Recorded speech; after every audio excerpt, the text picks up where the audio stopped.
So hypermobility disorder is a spectrum. So you don't have to be all the way hypermobile. You don't have to be all the way rigid and stiff. You're going to be somewhere on this spectrum.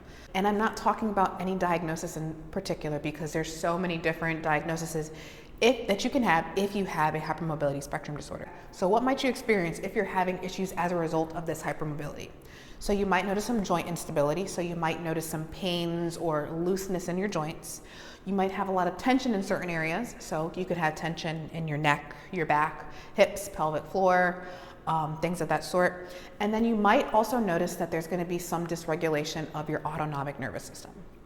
So what I'm going to be talking about today is a way to tap into your nervous system, because hypermobility spectrum disorders is a connective tissue disorder. So connective tissue lines is part of every system, everything in your body. And one thing that highly influences connective tissue is your nervous system. So giving your nervous system a sense of safety, stability, and grounding, which we're going to do in these exercises, will really help you. So first thing that we're going to talk about is the floor. So we want to give our body a sense of safety and a sense of grounding.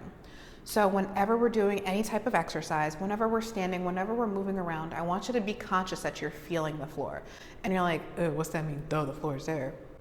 Yes, the floor is there, but I want you to notice, are you kind of falling into it like this? Are you kind of on the outside edges of your foot? If you are on the hypermobility spectrum, you're probably more so falling into it like this. Doesn't have to be all the way like that. I'm exaggerating a little bit. So what I want you to start to do is to be able to feel the floor. So I'm going to talk about this a lot in my videos. So you should be, one, trying to have your feet relatively facing forward. If this feels very unnatural to you to have everything facing forward like this, just turn them in just a little bit. So first, starting off, we're going to try to have our feet kind of like facing forward, relatively facing forward. Don't push it, don't crank it. So have your feet facing forward. Second thing, I want you to feel your weight on your heels. So when you feel your weight on your heels, that's going to allow you to kind of shift your weight back. So focus on starting to feel your weight a little bit more on your heels. With that, you might have to unlock your knees a little bit, because I know we like to stand like this. I like to stand like this. So start to shift your weight back onto your heels. So we have our heels. Now I want you to focus on feeling the base of your big toe. So this would be the base of your big toe. We want to connect that to the ground. I know a lot of the times we spend a lot of time kind of collapsing into our arch. And yeah, we feel that base of our big toe, but is it more the outer edge of our foot, or you're actually contacting the ground with that base of your big toe? So feel that base of your big toe, and with that, you might even feel that little lift of your arch. That's contracting the intrinsics of your feet, which is going to be really important. So we have our foot contacts, heels, big toe, little toe. Important. This is going to be the basis of most of the exercises that we do. Feeling the ground. Even when you're standing throughout the day, walking throughout the day, focus on just feeling the ground. So we talked about our knees. So make sure if you're starting off in a standing exercise, your knees aren't overly straight like this. So unlock your knees. What this is going to do, it's going to start to get your weight to shift back a little bit. So you have your weight evenly distributed on your feet. This is going to allow your hips to kind of go even over your feet. And then next we have our rib cage. So with our rib cage, we don't want to have our rib cage flaring forward like this. So we have our foot, we have this connection to the ground. Now we want to make sure that our rib cage is stacked over our pelvis. So we do that by connecting to the ground. So we also do that by our breath. So getting a full breath in, exhale. Feel a lift of your pelvic floor. Your lower belly will move inward. Your middle belly will move inward, and your rib cage will all move inward with that slow, full exhale.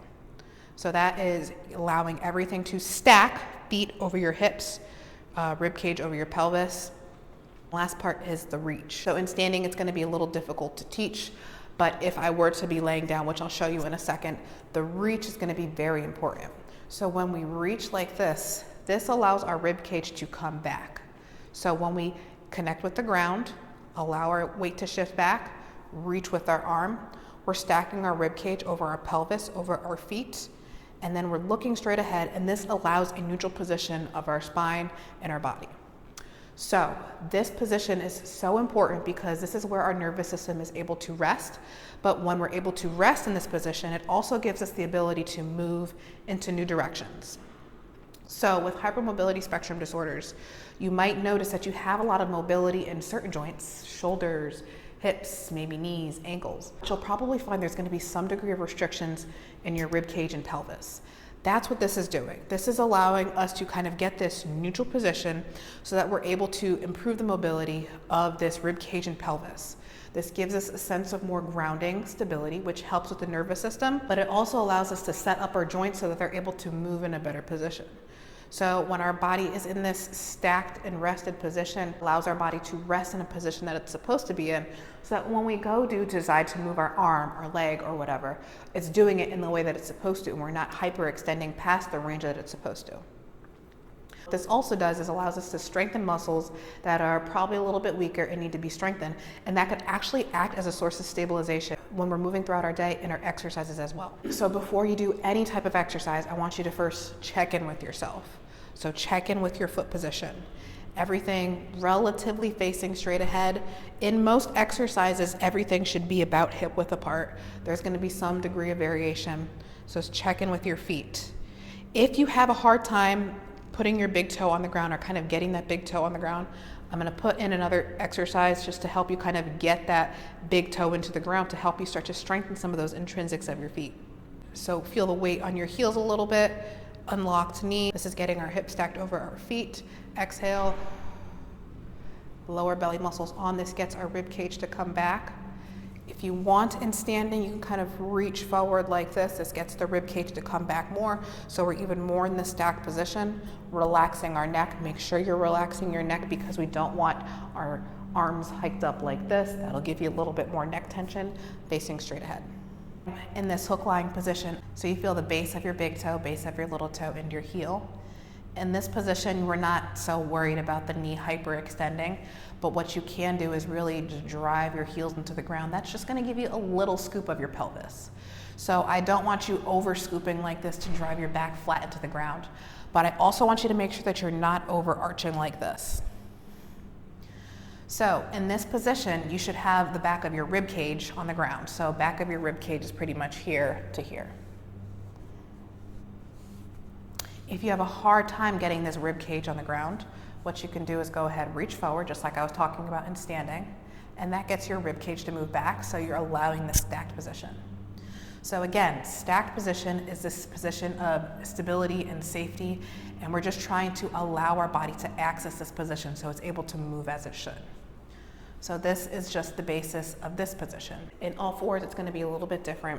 In some of these variations, you might want to do this with a wall behind you just to give your feet a little bit more sense of stability. So what's going to be a little bit different here is we have the ground to kind of push into. That allows our rib cage to come back. And again, we're just breathing in this position.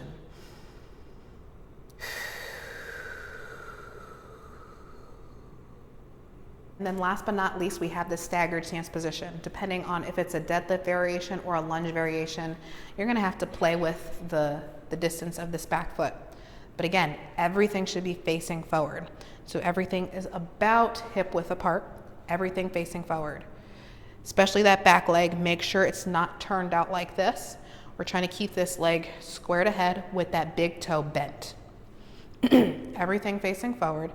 Base of your big toe, base of your little toe, and your heel. Unlock this knee. Stack. And depending on who you are, if you want this opposite arm reach, you'll notice this in the videos as well. This kind of helps to help you maintain a little bit more of that stack. So what you should feel. You're gonna feel the base of your big toe on the ground. That's gonna help you feel the muscles on the insides of your feet. When we focus on our heels and kind of shifting our weight back a little bit more, that's going to give us a little bit more hamstrings. And then when we exhale, we're going to get that lift of our pelvic floor and then those deep core muscles to turn on. With the reach, you're going to feel some of these deeper shoulder muscles turn on. And what that's going to do, it's going to allow you to feel a little bit more actual lengthening of that back through there. So these are just some things in mind when you're going through this program. What we really want to do is give your body a sense of ground and safety, and we do this by giving your body the ability to get into this neutral position, incorporating different exercises, increasing the weight, getting high repetitions, choosing different exercises, we're able to strengthen in these patterns so that we're able to give our joints a little bit more sense of stability, take some tension off of the areas that are probably overdoing it throughout life, and give your nervous system a sense of safety so it's able to heal and help you recover.